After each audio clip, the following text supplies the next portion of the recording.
معاملے میں پہلی دلیل دیتے ہیں جناب قرآن پاک سے ماتم کی. آپ حیران ہو گے قرآن میں ماتم کہاں سے آ گیا. یہ دیکھ سنیں آپ, سورہ الذاریات آیت نمبر 29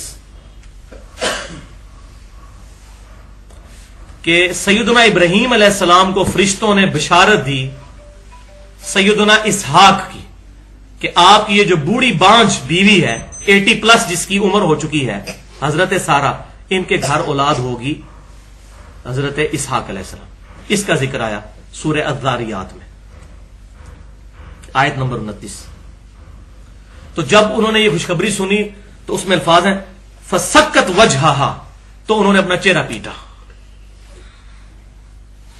اور ساتھ وہ ساری گفتگو کہ میں بانجھ ہوں اور پریشان ہوگی, بانجھ ہوں میں تو کسی کو منہ دکھانے کے قابل نہیں رہوں گی.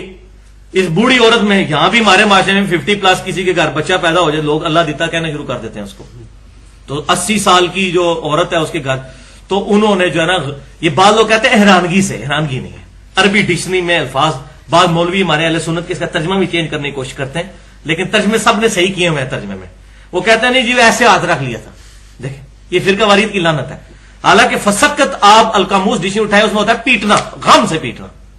تو انہوں نے چہرہ ایسے پیٹا, لیکن اس میں یہ نہیں کہ پیٹنا شروع کر دیا, بس ایک بار انہوں نے ایسے کیا. دیکھو شریعت کا حصہ بن گیا. یہ ان کا ذاتی عمل ہے, کسی پیغمبر کا بھی عمل نہیں, یہ پیغمبر کی بیوی کا عمل ہے. صحیح بھی ہو سکتا ہے, غلط بھی ہو سکتا ہے. اس کو دین کے طور پر اڈاپٹ کیا گیا.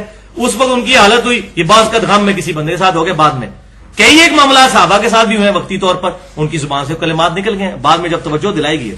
اور پھر توجہ یہاں بھی اگلی آیت نہیں پڑھتے, فرشتوں نے کہا کہ یہ آپ جو کچھ کر رہی ہیں اللہ تبارک و تعالیٰ کی طرف سے یہ بشارت ہے, ٹینشن لینے کی ضرورت نہیں ہے. بس یہ اتنا سارا واقعہ, وہ کہتے ہیں نہیں پیٹا, فسکت وجہہا, تو چہرہ پیٹا, یہ نہیں پیٹنا شروع کر دیا, بس ایک بار انہوں نے ایسے کیا. تو یہ کوئی شریعت کا حصہ نہیں بن جاتا.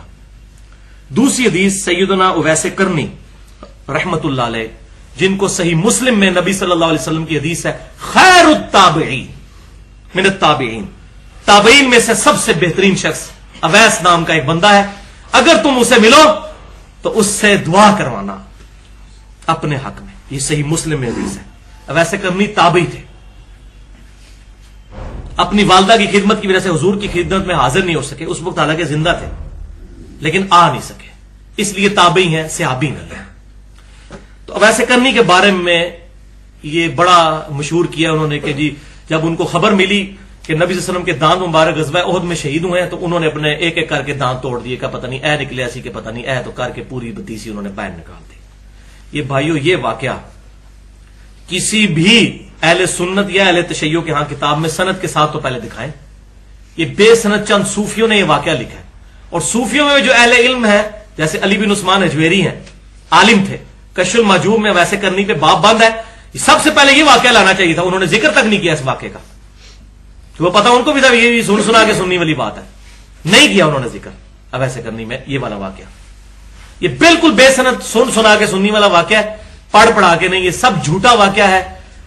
سیدنا اویس کرنی رحمت اللہ علیہ تابعی ہیں, ہم مانتے ہیں, اور یہ وہی تابعی ہیں جو جنگ صفین میں مولا علی رضی اللہ تعالیٰ عنہ کی طرف سے حضرت معاویہ رضی اللہ تعالیٰ عنہ کے خلاف لڑتے ہوئے شہید ہوئے. حضرت علی کے پکے حامی تھے, حضرت علی کے ماننے والے تھے, جنگ صفین میں ان کی شہادت ہوئی. ہم مانتے ہیں ویسے کرنی کو, بہت نیک آدمی تھے, لیکن یہ واقعہ ان سے ثابت نہیں. لیکن پھر بھی اگر کسی کی تسلی نہ ہو تو آخری تسلی کس سے ہوتی ہے؟ فقی سے. منطق والا جواب, علم الکلام کا, اس کے بغیر تسلی نہیں ہوتی. اور وہ فقی یہ ہے کہ بخاری اور مسلم کی متفق علیہ حدیث ہے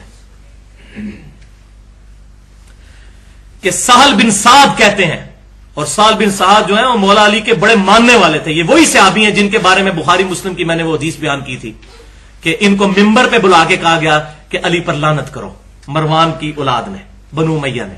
بخاری مسلم فضائل علی کا چیپٹر کھول دیں. تو انہوں نے کیا مارا, انہوں نے کہا کہ آپ کیا تو ابو تراب پہ لعنت. انہوں نے کہا ابو تراب نام پتہ ہی نہیں تمہیں کس نے رکھا ہوا ہے, یہ مولا علی تو بڑا خوش ہوتے تھے اس نام سے. پھر انہوں نے پورا واقعہ سنایا ابو تراب, یہ وہ ہیں بڑا محب, اور یہ شروع کے مسلمانوں میں سے ہیں, بدری صحابی ہیں, اس سے پہلے کے یعنی کہ شروع کے جو مسلمان ہیں مکی دور میں, ان میں سے سہل بن سعد. اور یہ الحمدللہ یہ وہی صحابی ہیں جن سے بخاری میں حدیث ہے کہ حضور ہمیں حکم دیتے تھے ہم نماز میں دائیں ہاتھ بائیں زرہ پہ رکھیں ایسے. یہ سال بن سعد وہ صحابی ہیں پکے محب اہل بیت. تو بنو امیہ ہی کے دور میں انہوں نے حدیث بیان کی. وہ مجھے سمجھ نہیں آتی تھی کہ یہ 7 قسمیں کیوں اٹھاتے ہیں. وہ تو بعد